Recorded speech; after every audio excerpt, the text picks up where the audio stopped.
He was king for 38 years. In that time, he had 6 wives. He divorced the first, he executed the second, the third died after childbirth. He divorced the fourth after just 6 months. He executed the fifth, and the sixth survived, but only because Henry died before he could do anything to her. Henry VIII of England is one of the most famous kings who ever lived. His face is instantly recognizable. His story has been told in hundreds of books, films, and television shows, but most people only know the surface of the story. They know the 6 wives, they know he was big and powerful, they know he had people executed. What most people do not know is how the man who started as the Golden Prince of England, athletic, handsome, educated, charming, slowly became one of the most feared and paranoid rulers in European history. How did it happen? What changed him? That is the real story, and it is far more complicated and far more disturbing than most people realize. Henry VIII was born on June 28, 1491. He was the second son of King Henry VII and his wife Elizabeth of York. Being the second son meant that Henry was not supposed to be king. That rule was for his older brother Arthur. Henry was raised with a different future in mind. He received an extraordinarily thorough education. He studied language, theology, mathematics, and music. He played the lute beautifully and reportedly composed music himself. He was passionate about sports, jousting, tennis, hunting, and wrestling. He spoke multiple languages fluently. When Henry was just 10 years old, his older brother Arthur married a Spanish princess named Catherine of Aragon. But just 5 months after the wedding, Arthur died, probably from a sweating sickness that was spreading through England at the time.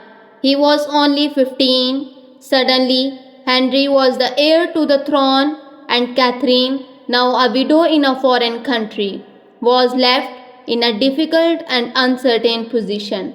When Henry VII died in 1509, Henry became king at just 17 years old. He was tall, over 6 feet, which was exceptionally tall for the era. He was athletic and strong. He was intellectually brilliant. He was warm and enthusiastic and full of energy.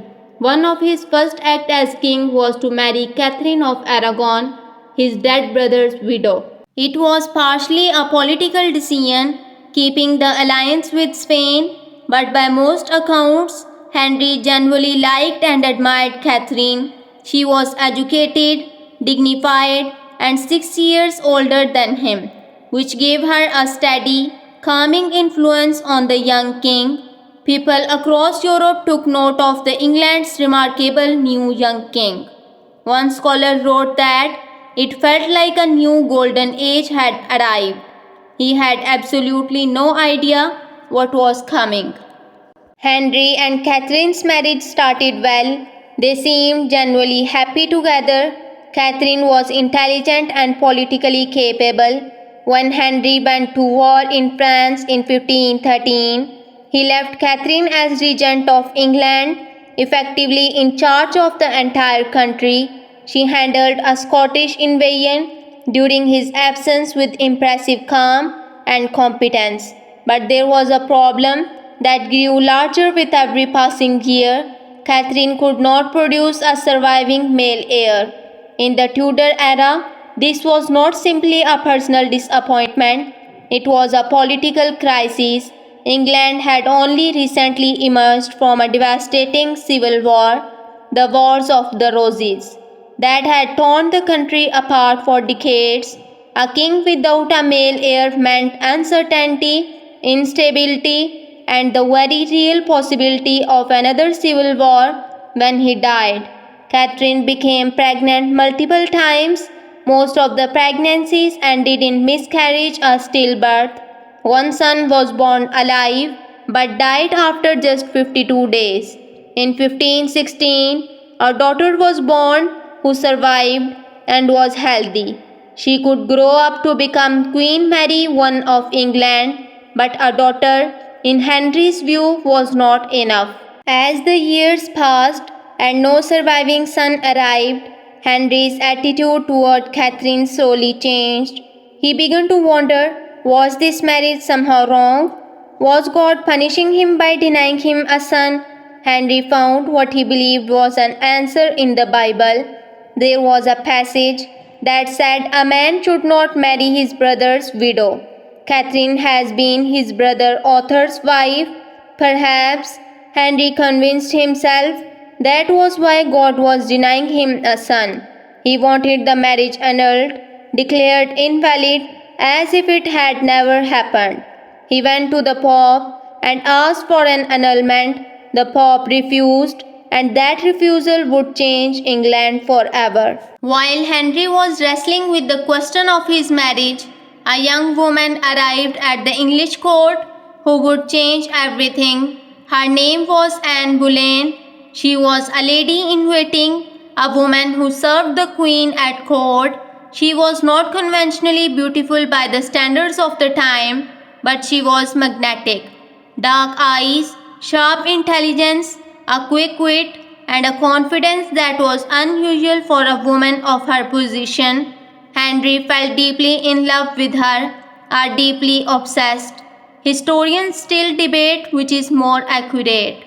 Anne Boleyn was not willing to simply become the king's mistress, a role her own sister Mary had briefly played. She wanted to be queen, and she made Henry understand this clearly. So Henry needed to end his marriage to Catherine and marry Anne. But the Pope, who was the supreme authority of the Catholic Church throughout Europe, would not grant the annulment Henry wanted. The Pope was also, at this particular moment in history, essentially a prisoner of Catherine's nephew, the Holy Roman Emperor Charles V, whose armies had recently captured Rome.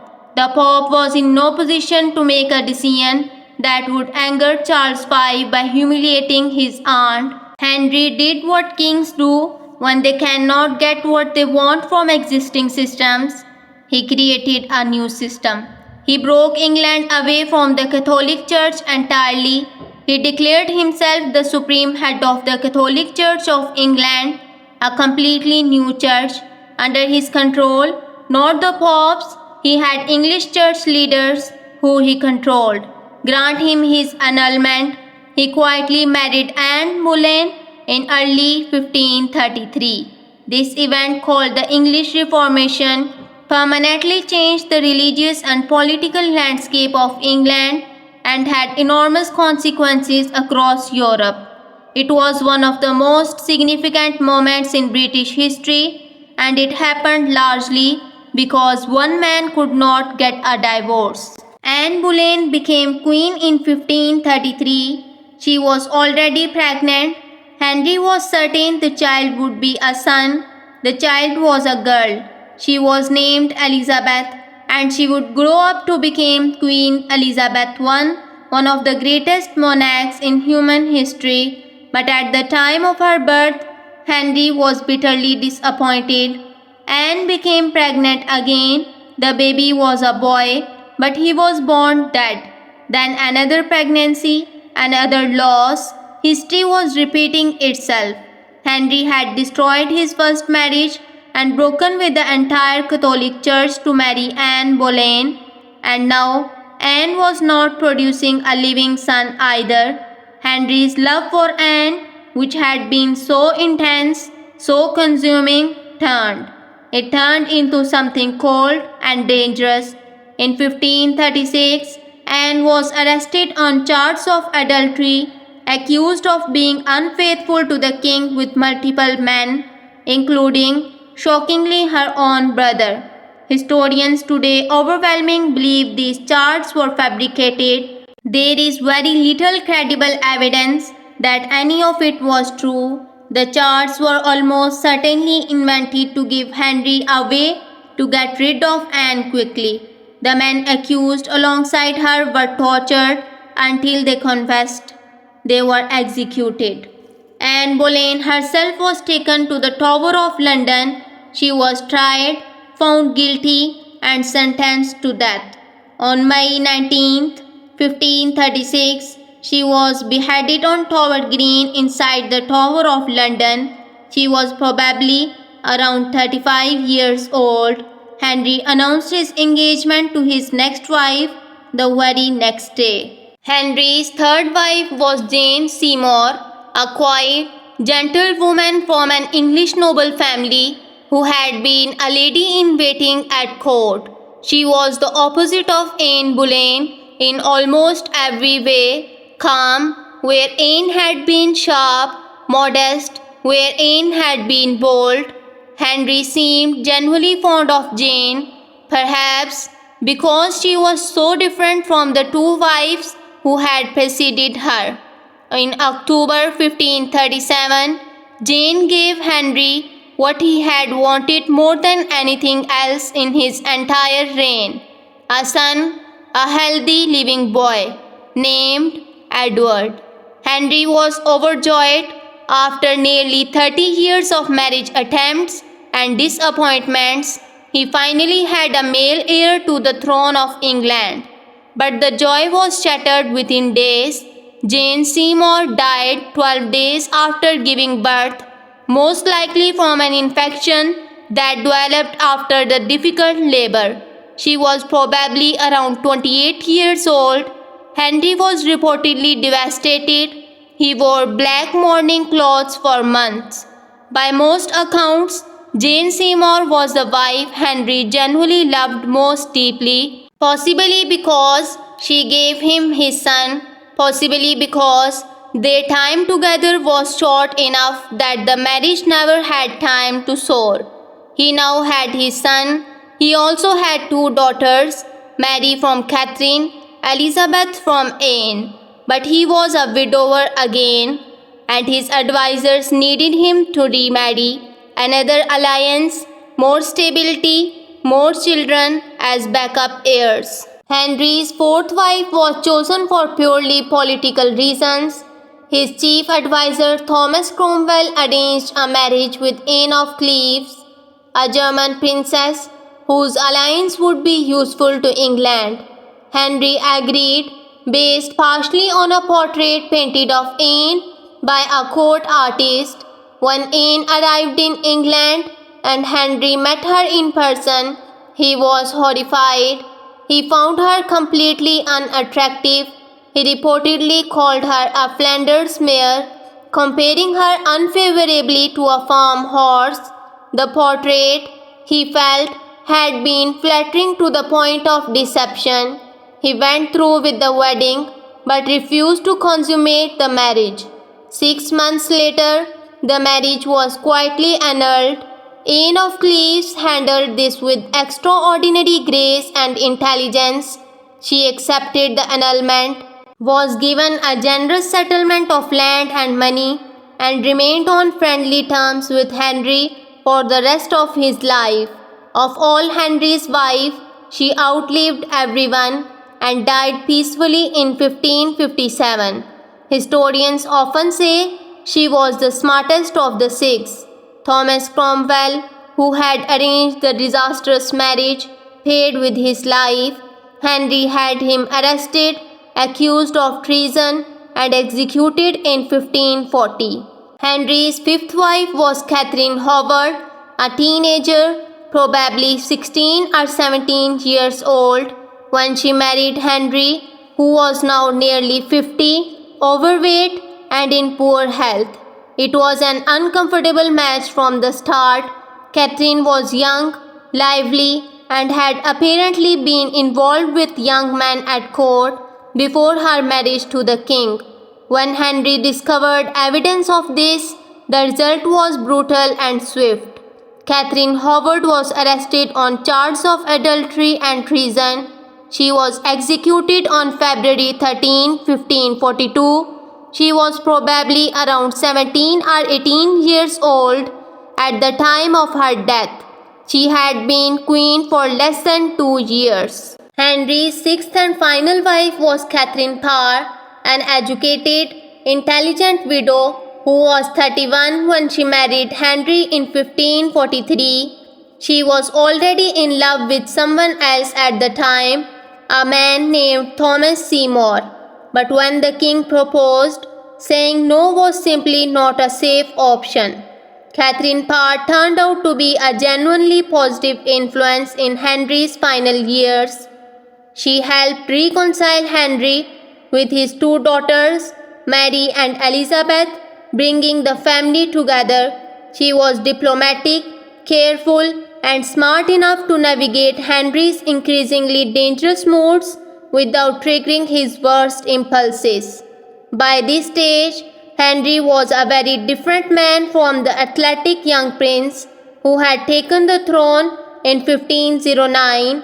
Decades of jousting and physical activity had left him with serious injuries, particularly to his legs.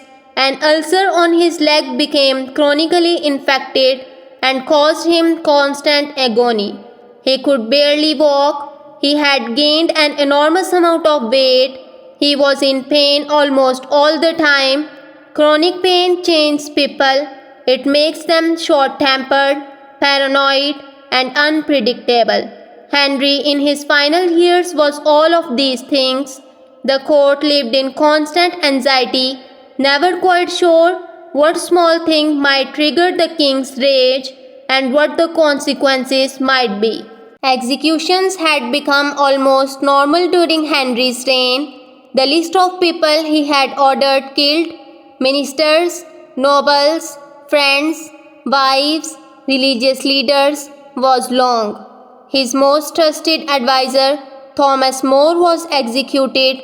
Thomas Cromwell was executed. Dozens of others. The fear in the English court during Henry's final year was real and constant. Catherine Parr survived only because Henry died first. He died on January 28, 1547. He was 55 years old. Henry VIII left England permanently, changed in ways that went far beyond his sixth marriage.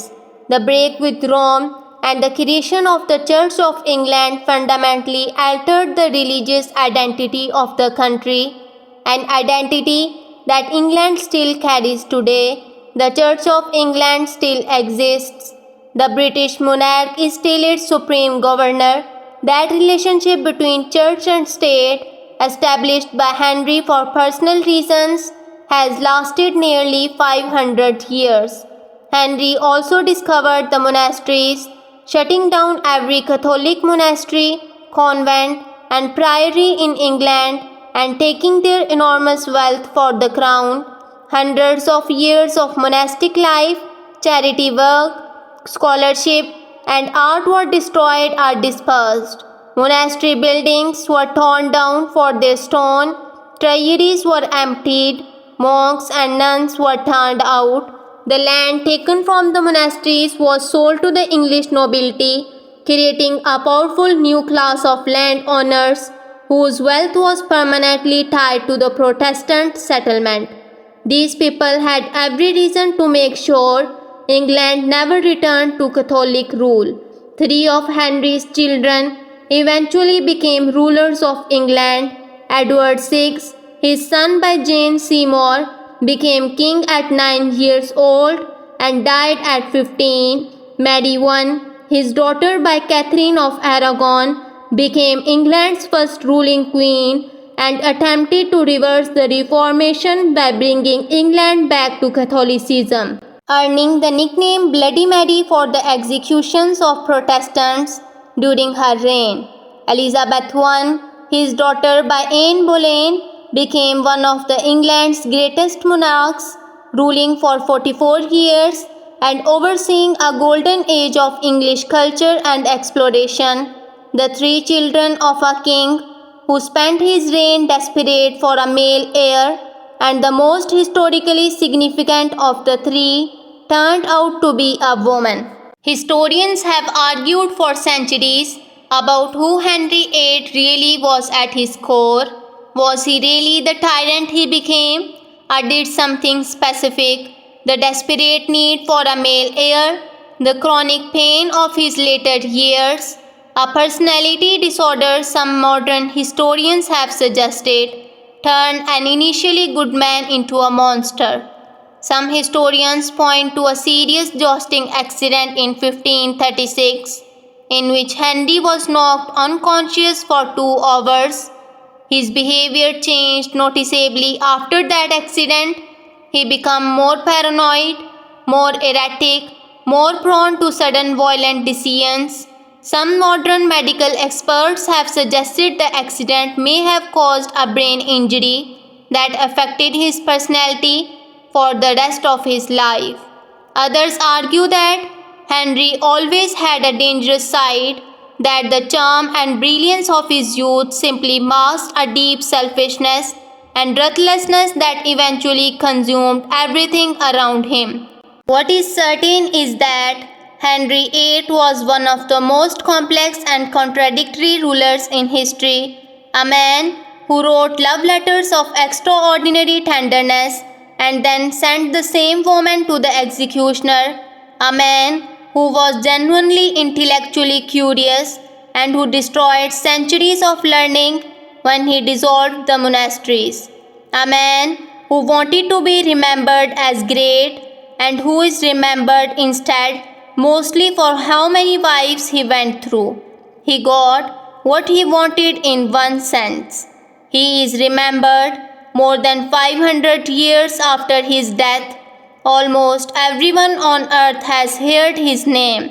Whether that is the legacy he wanted is another question entirely. 6 wives, 2 executed, 2 divorced, 1 died, 1 survived. Behind each of those simple words is a real woman, a real life, full of hopes and fears, and love and ambition, that was shaped, broken, or ended by one man's will. Catherine of Aragon, dignified until the end, refusing to accept that her marriage was invalid, dying alone and rejected by the husband she had genuinely loved. Anne Boleyn, probably innocent of the charge that killed her, executed to make way for the next wife, her daughter growing up to become one of the England's greatest rulers. Jane Seymour, dying after giving Henry the son he had wanted for decades, never knowing what Henry would have done to her if she had lived. Anne of Cleves, the smartest of them all, walking away with her life and her dignity. Catherine Howard, a teenager, probably barely understanding the political world she had been placed into, dying for it. Catherine Parr, surviving by intelligence and careful management of an increasingly dangerous man, outliving him by a year and finally marrying the man she had actually loved all along. 6 stories, 6 lives, one king who ran through them like a storm through a field. England remembers Henry VIII as powerful, historic, and larger than life. The women he married remember him differently in the pages of their letters and diaries that have survived, in their own words, in their own voices, and their voices deserve to be heard too. If Henry VIII's story shocked you, and it should have, hit subscribe right now, because every single day past portraits bring you true stories from history just like this one. Drop a comment below and tell me which of Henry's 6 wives do you feel the most sorry for. I want to see your answers, and let me know which historical story you want past portraits to cover next. I will see you tomorrow.